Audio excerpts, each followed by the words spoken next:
All right, this morning, barricades have been set up outside a lower Manhattan courthouse ahead of a possible indictment of former President Donald Trump.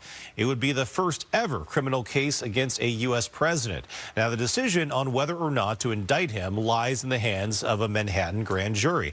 Now, the centers around a hush money payment allegedly made on his behalf to adult film star Stormy Daniels back in 2016.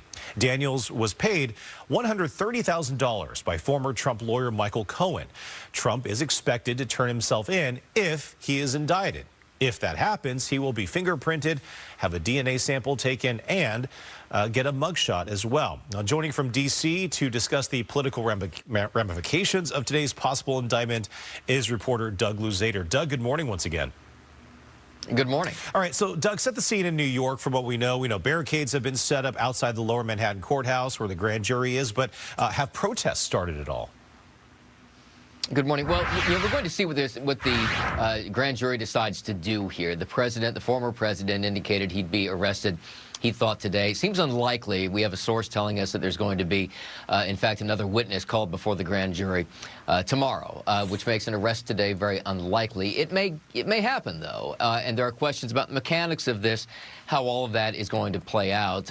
We really haven't seen any protests of any great scale at this point. There have been some protests in New York, but relatively small and peaceful, that kind of thing. Obviously, that could ramp up significantly if, in fact, there is an indictment followed by an arrest. All right. And looking at D.C., what kind of impact would this indictment have on his supporters? What kind of statements and preparations are being released in D.C. ahead of possible protests?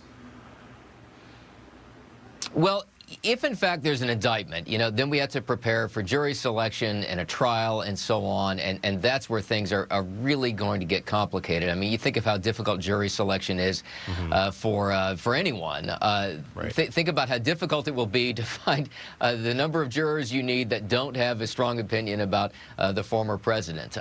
So there are certainly some complications there, and coupled with the fact that he's in the midst of a presidential campaign.